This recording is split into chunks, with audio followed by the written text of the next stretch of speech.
Hey everybody, Secular Spirit here, and in the latest failed attempt by the Catholic Church to keep up with the times and remain relevant, Pope Francis, the so-called progressive head of the Catholic Church, issued a public apology last week for using a derogatory word, its English translation starts with the letter F, to describe gay men during a recent meeting with Italian bishops.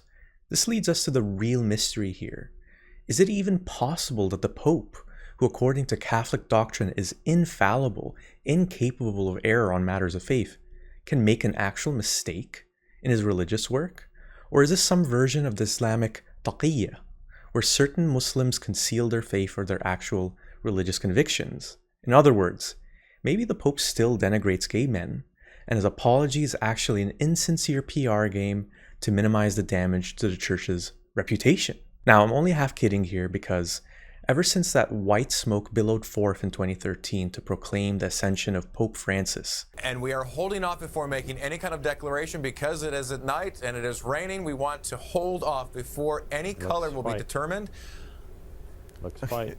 That's But good timing. it appears to be white. To the position of spiritual leader for more than 1 billion Catholics. Pope Francis, born Jorge Bergoglio in Argentina, has displayed a bit of a muddled record when it comes to the Church's stance on homosexuality. Pope Francis was initially praised for his modest nature. For example, in a great act of humility and self-sacrifice, Francis opted for a silver ring rather than the traditional gold ring, as well as a plain white cassock rather than the regular ostentatious papal robes. What a hero. And for proclaiming that he wanted a church that is poor and for the poor, a goal he's still far from achieving considering the Vatican is rumored to control upwards of $73 billion in assets. More controversially, at the start of his papacy, Francis also stated that if a person is gay and seeks God and has goodwill, who am I to judge? Which, while shocking to many of his faithful followers, was still towing the line of Catholic doctrine. After all, he didn't explicitly say that engaging in homosexual acts is not a sin or not worthy of punishment. He just said he's not the one to judge, because, of course, judgment is the domain of God, and he will also exact the appropriate punishment for those gay sinners using his perfect divine justice. And yet, despite Francis's intended or unintended obfuscation, some were encouraged by the positive implications of this stance in terms of potential improved rights for gay men. After all, there's been a growing movement within Christianity in general to increase acceptance of LGBTQ people, with churches both non-denominational and of various denominations allowing for LGBTQ worshippers and priests. Generally speaking though, the Catholic Church has been more reluctant to follow suit. Homosexual men are still barred from being ordained as priests, for example. But in other areas, there have been some signs of progressive change. In 2023, Francis criticized laws that criminalize homosexuality as unjust, and he also permitted priests to bless members of same-sex couples. The fine print on that one being that it's the individuals who are blessed, not their union, because marriage continues to only be considered a holy union of a man and a woman.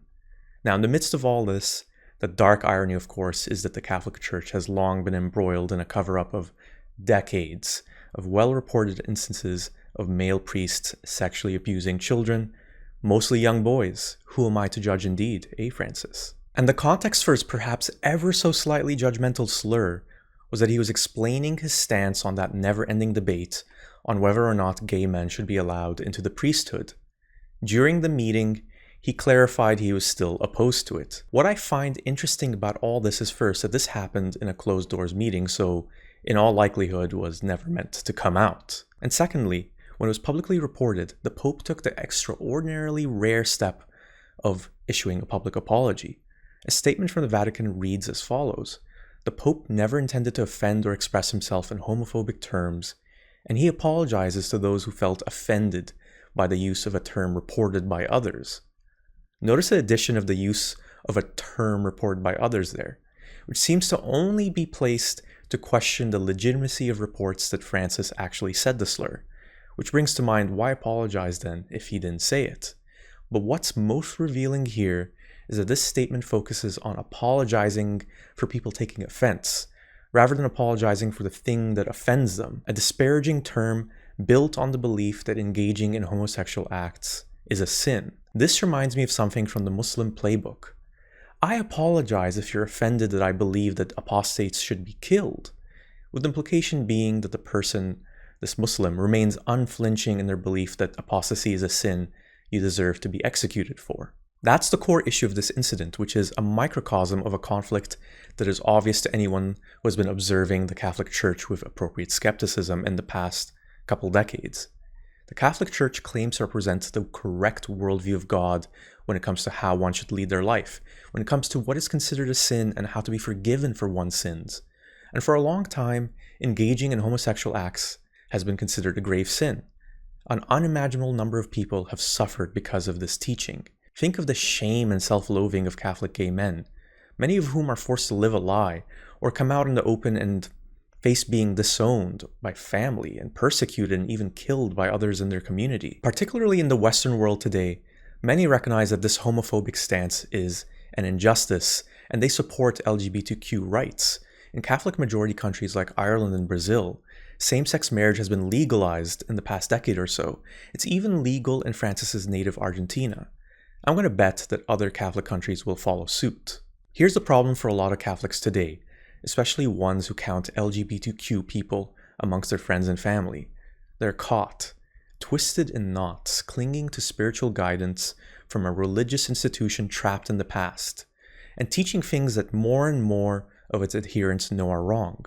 But of course, despite this knowledge, they can't let it go because then they've lost everything. The promise of a loving God, a Jesus who saved us, a special plan for each and every one of us, a heaven where we'll all be reunited with loved ones, a perfect justice that will right all the wrongs of the world.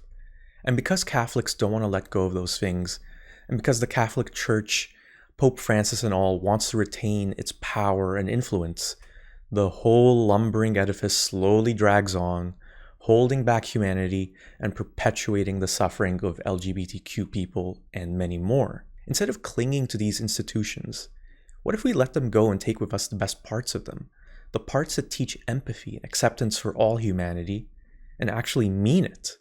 What if we create institutions that try to make this world better, instead of hoarding wealth and power and promising us we'll get everything we need in the afterlife? Now, I'm confident there's a lot of Catholics or Muslims and many others, believers out there, who see what's wrong in their faiths. And I encourage any of you watching to apply some skepticism and consider letting your faiths go. I took that step myself once upon a time, and it was hard to question and reevaluate my beliefs, but I promise you, there's a whole world of possibility and meaning waiting beyond the confines of blind faith.